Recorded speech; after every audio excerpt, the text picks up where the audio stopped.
The fourth clear choice in this election involves your retirement.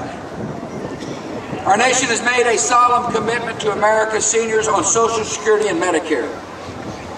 When I ran for president 4 years ago, I promised to keep that commitment and improve Medicare by adding prescription drug coverage. I kept my word.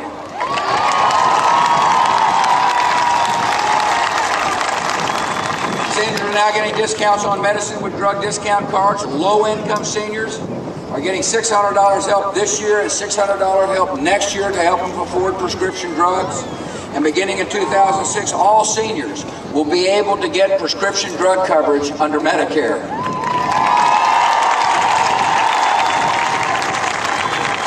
And we'll keep the promise of Social Security for our seniors. And as we do so, we'll strengthen Social Security for generations to come. I want you to remember what happened in the 2000 campaign. It's pretty predictable what takes place when it comes to elections. You might remember they said if George W. gets elected, our seniors will not get their checks. Well, I want you to remind your friends and neighbors when you're out gathering up the vote that George W. did get elected and our seniors did get their checks.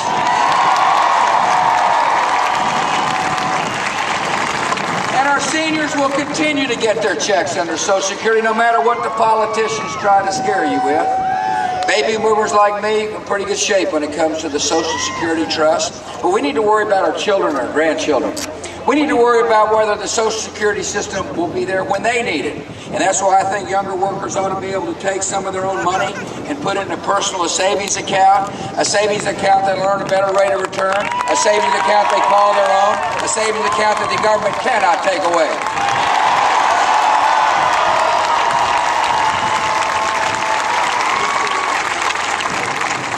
My opponent takes a different approach when it comes to Social Security. He declared he will protect Social Security.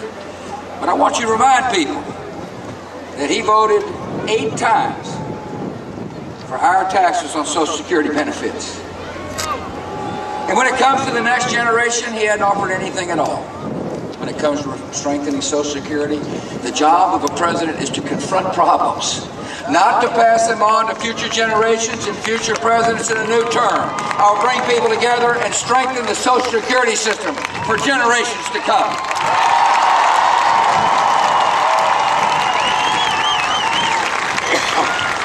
In this campaign, I'm speaking to the hopes of all Americans.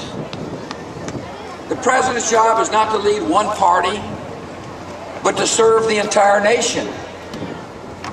I'm proud to have lifelong Democrats like Zell Miller by my side.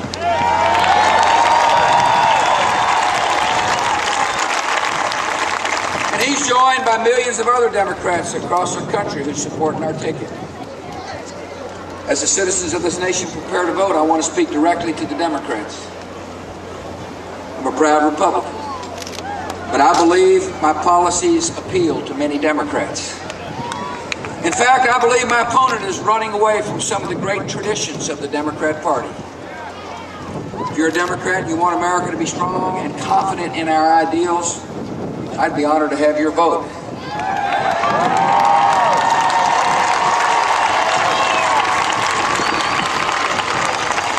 The Democratic Party has a great tradition of leading this country with strength and conviction in times of war and crisis. I think of Franklin Roosevelt's commitment to total victory. I think of Harry Truman's clear vision at the beginning of the Cold War. I think of John Kennedy's brave declaration of American ideals. President Kennedy said, "The rights of man come not from the generosity of the state, but from the hand of God."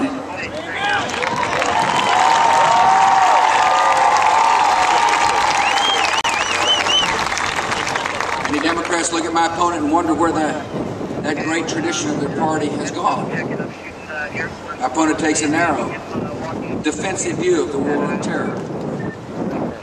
As the United States of America hunts down the terrorists and liberates millions from tyranny and aids the rise of liberty in distant lands, my opponent counsels retreat, votes against supporting our troops in combat, downplays the power of democracy, and accepts and adopts a narrow so-called realism that is little more than defeatism. I believe American leadership is the hope of the repressed, the source of our great security, and the greatest force for good in this world. I believe the liberation of captive peoples is a noble achievement that all Americans can be proud of.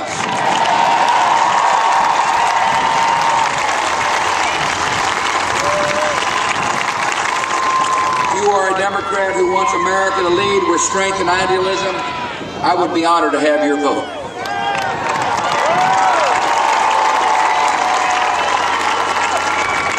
The Democratic Party has a tradition of support for our public schools. The party of Lyndon Johnson and Hubert Humphrey always stood up for the right of poor and minority children to get the best education America could offer.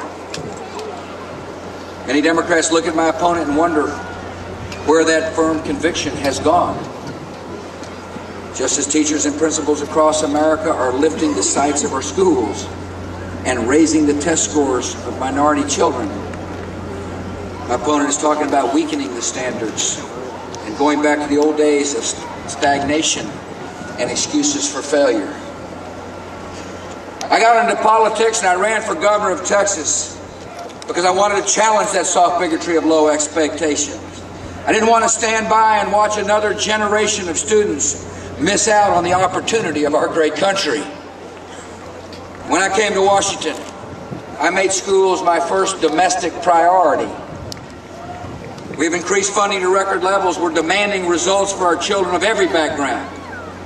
If you're a Democrat who believes in strong public schools that teach every child, I'd be honored to have your vote.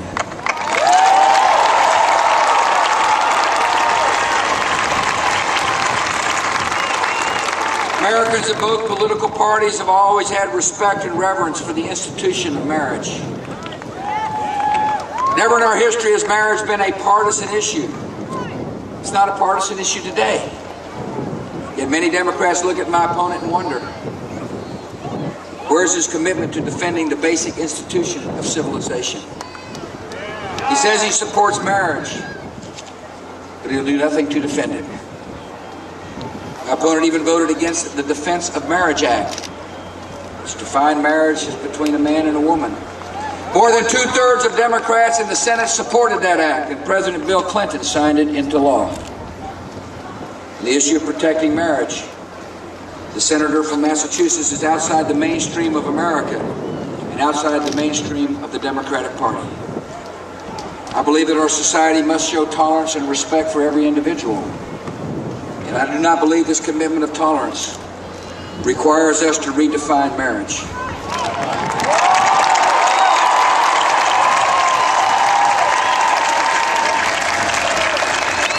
If you are a Democrat who believes that marriage should be protected from activist judges, I'd be honored to have your vote.